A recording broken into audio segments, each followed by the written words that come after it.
All right, I'm So turning Barbie and on, Barbie.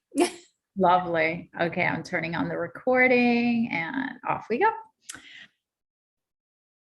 Hello, everyone. This is Chala Dinkoy, CEO and founder of The Repositioning Expert, coming to you with another edition of the Naked Marketing Podcast, where we get naked with my guest, Barby Ingle, about her marketing mistakes. Welcome, Barbie. Thank you so much for having me. I'm excited to be here. I am so excited to hear about what you do and who you help. Thank you. What I do you want me to introduce myself now? Please do. Okay. Dying to find out. Yeah, I am Barby Ingle, and I am a chronic pain patient, but I'm also an advocate. I've published 9 books. I've done reality television. I am a former collegiate cheerleading coach, and I also am the editor of I Pain Living magazine and run the International Pain Foundation. So I got my hands going in a lot of different places. Wow. Oh my God. So what is it exactly that you help with people who are in pain? Is it just any kind of pain at all and anybody who has a pulse? Pretty much 1 in 3 people in the United States and 1 in 5 around the world have a chronic pain condition, and it can be physical, mental, or spiritual. And I work on all 3 of those areas, doing education, awareness, social events, and access to care. And like, is your brand promise to alleviate that pain? Is that what you're doing for them? We help them manage the pain to get to the proper doctors, navigate insurance or financial situations if they don't have insurance, and getting the proper care, which only about, we work a lot with rare conditions, and only 5% of rare pain conditions or even rare conditions in general, have a treatment. So we can't promise that they'll get a cure with us helping them, but we can offer them things that can help their daily living be better. Is that like Lyme disease would be one? Absolutely. Lyme disease, reflex sympathetic dystrophy, arachnoiditis, even alcoholism, mental health disorders, schizophrenia, bipolar, depression, anxiety. So a wide variety of pain and conditions, over 150 conditions. I've had to really learn and study and at least be able to give key talking points for each one. Wow. I mean, so from a marketing perspective, you're B2C, business to consumer, not B2B, right? Correct. We do some B2B we do genetic testing. We've partnered with some genetic testing companies, but it's mostly B2C. Right. Okay. So how did you get into this? I got into it by necessity. Wow. I was living my dream life as a head coach at Washington State University, as well as running my own cheerleading and dance training company throughout the West Coast of the United States and into Canada. And it was growing, doing great. And all of a sudden I got sick myself, and my whole world turned upside down. So then you decided you're just going to have a company that does this? No, I struggled for treatments, for navigating the health system. It took 3 years to get a proper diagnosis and 43 doctors to get that diagnosis. And then it took another 4 years once I found out that I had a rare disease. That the next 4 years was, how do I manage and live with this rare disease? So pretty much 7 years were bedbound, wheelchair bound, and struggling myself. And then I was able to help other people because I did all the wrong things. and I had mistreatment, overtreatment, undertreatment because I didn't have the proper vocabulary, or I didn't rely on my own talents and skills to get me through a situation. I relied on everybody else around me, and they weren't there to help me necessarily. They were there to help themselves. And if that involved helping me, they could help me a little bit. And so I didn't learn how to use the system to my best abilities. And once I did that, I was able to help other people through the same. It's fascinating. And so are you pain-free now? You look pain-free. Thank you. Well, I have invisible conditions, so you can't always see the things that I go through. I go in and out of remission. And when I'm in remission, my pain is between a 0 and a 4. on a pain scale of 1 to 10. And when I come out of remission, my pain could be a 9 or 10, where I'm vomiting and passing out from pain. So I do swing through now, but I'm better able to handle it and manage it and have more low pain days. Wow, congratulations. Thank And you. congratulations on turning all of that into something that helps other people. Absolutely. And I feel like it was my purpose. I just didn't know that it was my purpose. I thought I was going to be this physical cheerleader and coach the rest of my life, and couldn't do that anymore. So I found another way to do it and help humanity at the same time. Well, you still look very cheerful.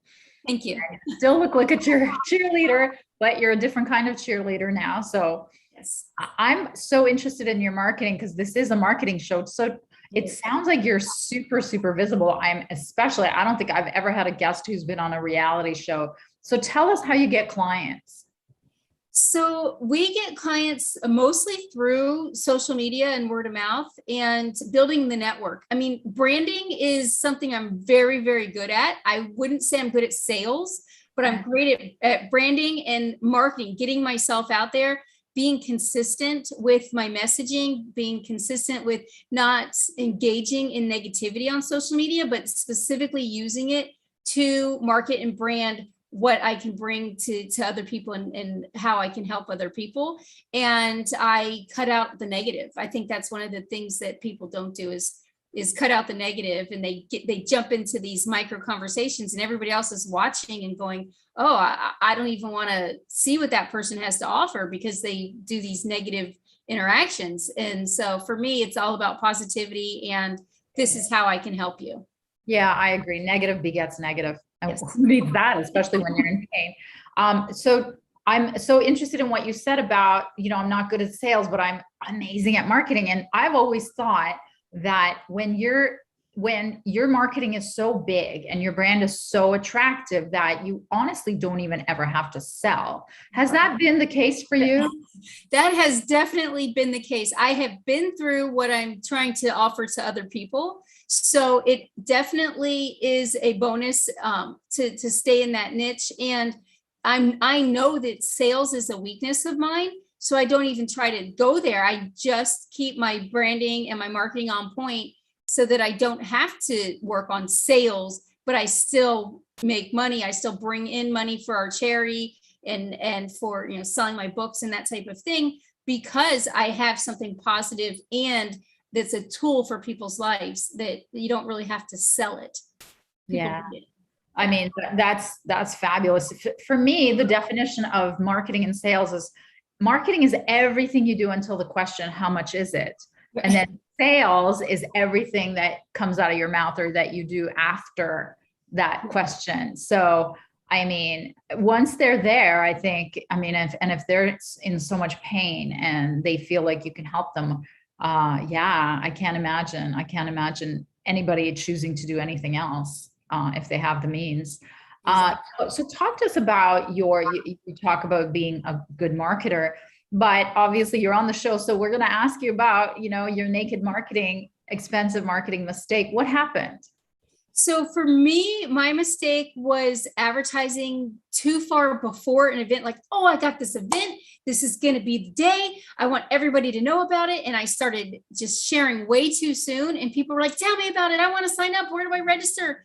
And I had no background material, nothing to send them to follow up with. And then they didn't circle back around when I finally got the information and was like, all right, this is where you go to market this, or not market, but register. Go here to register. I had lost that momentum and people just didn't come back around. They expended that, where now I know, get closer to the event, have all the background material before I even announce a project, have it all set up in the background, thought through, go through it, have a few select people that are on the inside, go through it, look for any misspellings, look for, does this link work? Is it taking you through the appropriate steps to get you where we need to get you? And do it in as few steps as possible. Yeah. When I market way too early, I lose a whole crowd, and that people just don't come back around, or they forget, or that type of thing. If you can say, hey, I made it really easy. It's this one-click button, go register. I made the registration really simple. it's ready to go, that's when they want to hear about it. So that was the biggest mistake. Yeah. I know what you're saying because, well, the most often I have clients who are in completely the opposite problem because they're in paralysis of action. Like they're just like, I have to have everything perfectly done before I even talk about it or market it. And you're talking about the opposite. And there's got to be a midway, right? Where Absolutely you can't have everything all baked out. You have to, imperfect action and then build it out. So that's amazing. You build what you can build and make sure that it's functioning enough for people to register or whatever the final goal is for you. You make sure that they're able to do that. And then little things will come up, but you won't be putting out fires left and right. You will be ready to go. So when the fires do come or the smoke starts, you can put it out before it becomes a fire. So that anything that's a bump in the road is just that, a bump in the road, and it's easy to get through and past so that you can have a successful event, but don't announce it too soon. Absolutely. That is a huge, most of my business shifted online just like everybody else. And I'm going to ask you about what you experienced during COVID, but what was it like? I imagine that every kind of pain that you talked about was accelerated during COVID. Was that your experience? Absolutely. And for many people who have pain that have had it long term, we were already isolated. We were already washing our hands and paying attention to germs and the different things. So for us, it was like the rest of the world joined us, but it made our circles bigger. It made our networking bigger. It made people who didn't need this information prior all of a sudden need the information. So we had a whole influx of people that needed to be taught, needed to have resources, needed the understanding of what was going on. So it expanded our community, but also brought in a whole new crop of people who never thought they'd need this information in their lifetime. So we actually just got an award we created right at the beginning of the pandemic, we created a music video about washing your hands and wearing masks. And it's an animated video. And we just got video of the year from a health information technology company. Oh, is it on YouTube? I've got to look at it. We actually put it on our website for the foundation, and it's on YouTube. The video's on YouTube. The award and information about the award is on our website, is along with the video. But it was so funny because YouTube suppressed it, and we got about 23,000 views, even though they were suppressing it, because people literally were going and wanting this information and wanting to feel like life is going to be okay. And it's our second most viewed video for our charity, because people it was about about COVID. It was about COVID, and it was actually in memory of the one of the first doctors who was a whistleblower in Wuhan, China. I remember him. He was put in jail for talking about Dr. Lee. He was put in jail for talking about COVID, and he went back and continued seeing patients, even though he was jailed for talking about it, and he contracted COVID from a patient and passed away. And so it was in his memory, but it's all about making it less stigma in society with wearing masks and remembering to don't pretend to wash your hands. You actually need to wash your hands. And so it was a fun project, and we put it together pretty quick. I mean, within the 2 days, and YouTube tried to suppress it, and it still got a lot of hits. So we were very excited about it. And I'm going to watch it, and congratulations. So being such an amazing marketer, what marketing advice do you want to give to our viewers? Well, I would say stay on point with your branding. Again, at the beginning, I said, people get so tied up in trying to answer every single question. And some people just ask negative questions to ask them. If you can answer it neutral, answer it neutrally. If not, if it's just a bait type of situation, don't go there. Block, ignore, and move on, and help the people you can help. Focus on them, and know that will create good word of mouth, and you will continue to flourish in whatever you are working on. That's wonderful, Barbie. How can we reach you? You can connect with me personally at my website, barbyingle.com, which is just my name, Barbie with a Y. And International Pain Foundation is internationalpain.org. Wonderful. Well, those are very simple to remember and simple to type out. Awesome. So nice to have you on the show. Thanks for coming. Thank you so much for having me.